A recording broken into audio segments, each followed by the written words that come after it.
consegue mexer, não... Resta-lhe esperar. José Luís Marques entrou em lista para transplante cardíaco em finais de novembro. Cada vez que o telefone toca, o que é que sente? O primeiro contacto que eu tive no hospital, senti assim... Quer dizer, eu estou preparado psicologicamente para aquilo que vou fazer, mas o choque, a reação dá sempre aquele tremer, né? Aquele sustozinho que se apanha, porque é agora. Nós nunca tivemos tantos doentes à espera.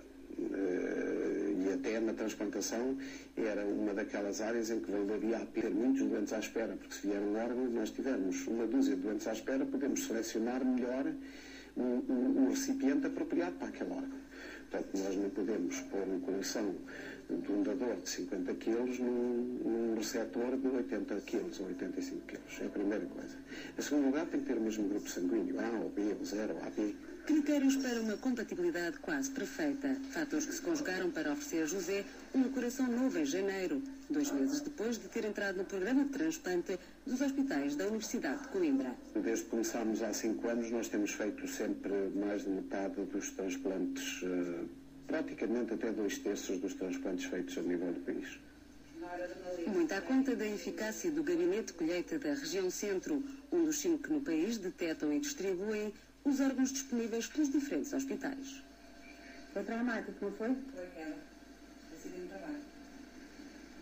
A Joana já respondeu? Sobre o pulmão? Sobre o pulmão? Está à espera. Fígado. Sim. Aceitaram? Aceito. Este ano superou todas as expectativas.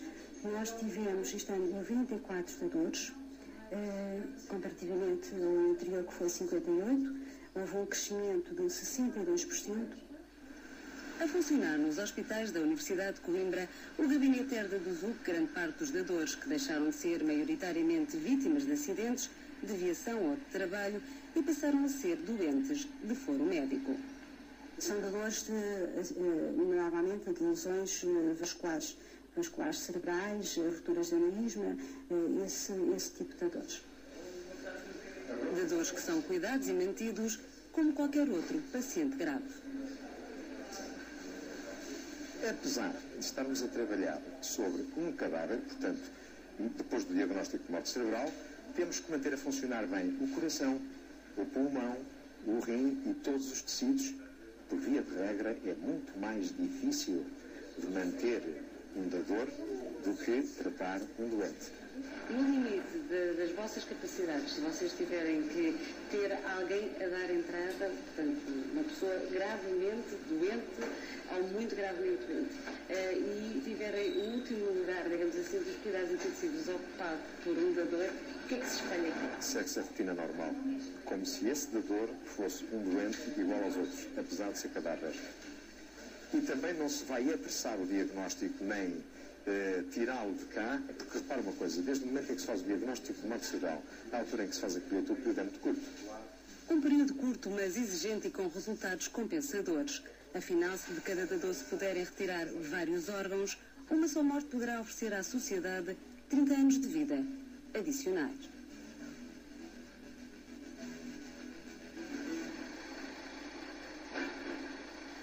A cultura da doação pode mudar o cotidiano de muitos portugueses. O levantamento exaustivo não está feito para todas as áreas da transplantação, mas à espera de rim, fígado, pulmões ou coração estão alguns milhares de pessoas. Às dúvidas que muitos portugueses ainda colocam sobre o diagnóstico de morte cerebral dos seus familiares, os especialistas respondem com certezas. Hoje podemos ter a certeza que o diagnóstico de morte cerebral infalível, posso lhe dizer que sim. Ainda estamos muito ligados à morte como a paragem cardíaca.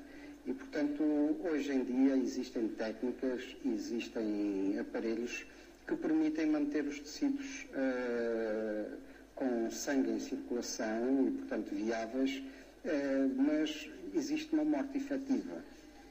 A confirmação de morte cerebral é feita por 2 médicos distintos, sem qualquer participação na colheita. Tenta-se responder assim a uma estatística sombria. Na Europa morrem diariamente 9 pessoas, às quais o órgão compatível não chegou a tempo.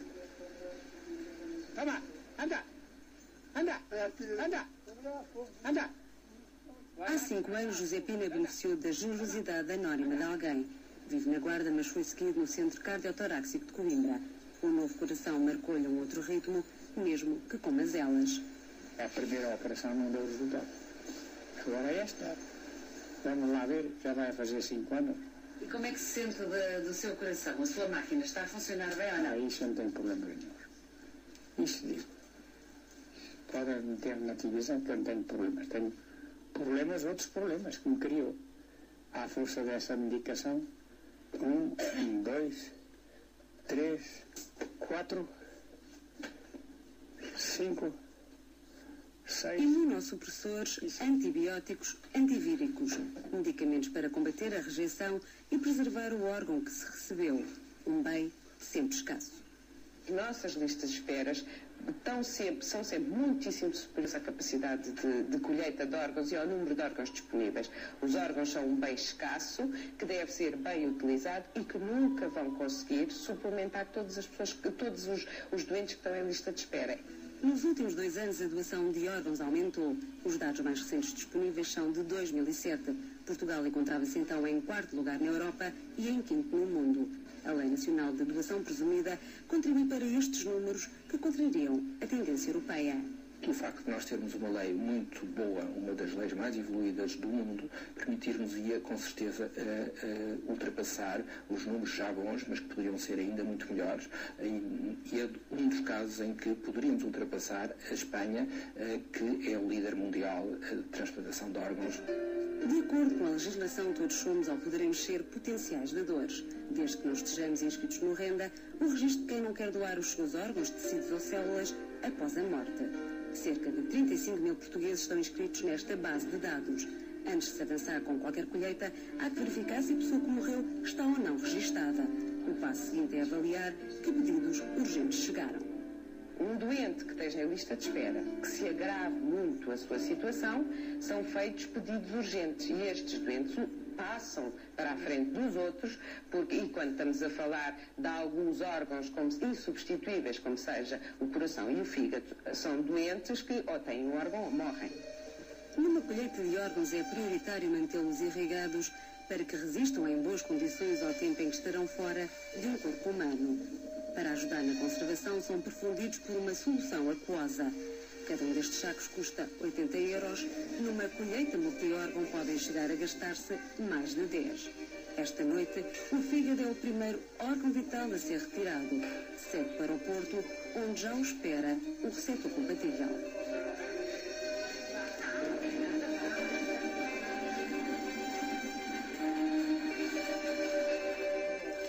O transporte entre os hospitais da Universidade em Coimbra e o Hospital de Santo António é assegurado por elementos da GNR.